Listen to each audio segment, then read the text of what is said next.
ಇನ್ನೇನಾದರೂ ಬೇಕಾದರೆ ಹೇಳು, ಇದು ಖಾಲಿ ಆಗೋಷ್ಟರಲ್ಲಿ ಮತ್ತೆ ತರಿಸ್ತೀನಿ. ಸಾಕು, ಏನು ಬೇಡ.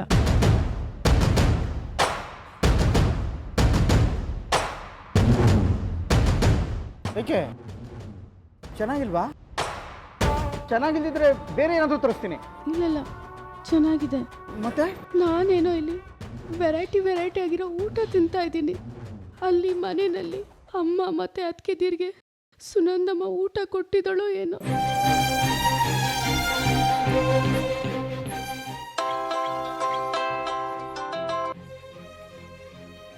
ಯಾರದ್ದು ಫೋನು? ಲಲಿತಾ ಅತ್ತಿಗೆದು. ನಿನ್ ಜೊತೆನಲ್ಲಿ ಇದ್ದೀನಿ ಅಂತ ಮನೆಯಲ್ಲೆಲ್ಲವ್ರಿಗೆ ಗೊತ್ತಾಗ್ಬಿಟ್ರೆ ಅಷ್ಟೇ ಆಮೇಲೆ ಬೆಂಡೆತ್ ಬಿಡ್ತಾರೆ. ನೈಸ್. ಎಷ್ಟೇ ಆದರೂ ಜಾಣತನ ಅನ್ನೋದು ನಿಮ್ಮ ಬೆಡ್ಡಲ್ಲೇ ಬಂದಿದೆ ನೋಡು. ನೀನಾದ್ರೂ ಬೇಕಾದ್ರೆ ಹೇಳು, ತರ್ಸೋಣಂತೆ. ಅಣ್ಣ, ನಂಗೆ ಇದೇ ಥರದ್ದು ಇನ್ನೊಂದು ಐಸ್ ಕ್ರೀಮ್ ಬೇಕು. ಮತ್ತೆ ಈ ಥರ ಐಸ್ ಕ್ರೀಮ್ ತಿನ್ನೋಕೆ ಯಾವಾಗ ಸಿಗುತ್ತೋ ಏನೋ. ನೋಡ್ತಿದ್ರೆ ಕರಳು ಚುರುಕನ್ನುತ್ತೆ ಕಣ. ಹೆಂಗಿದ್ದವಳು ಹೆಂಗಾಗ್ಬಿಟ್ಟಿದ್ಯಾ ಬೇಬಿ. ಹೆಂಗಿದ್ದೆ ನೀನು? ತುಪ್ಪದಲ್ಲಿ ಊಟ ಮಾಡ್ತಾ ಇದ್ದೆ, ಮೈಗೆ ಬೆಣ್ಣೆ ಹೆಚ್ಕೊಂಡು ಸ್ನಾನ ಮಾಡ್ತಿದ್ದೆ. ಎಂಥ ವೈಭವ ಜೀವನ ಮಾಡಿದವಳು. ಇವತ್ತು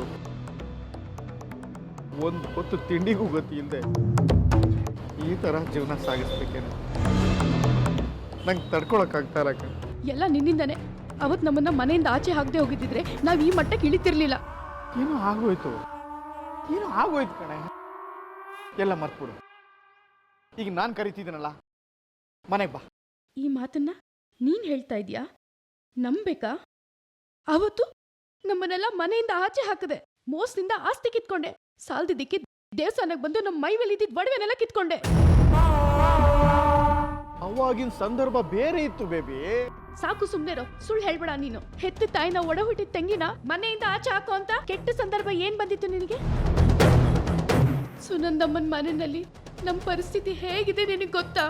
ದಿನ ತಿನ್ನೋ ಅನ್ನಕ್ಕೂ ಅಂತಾಳೆ.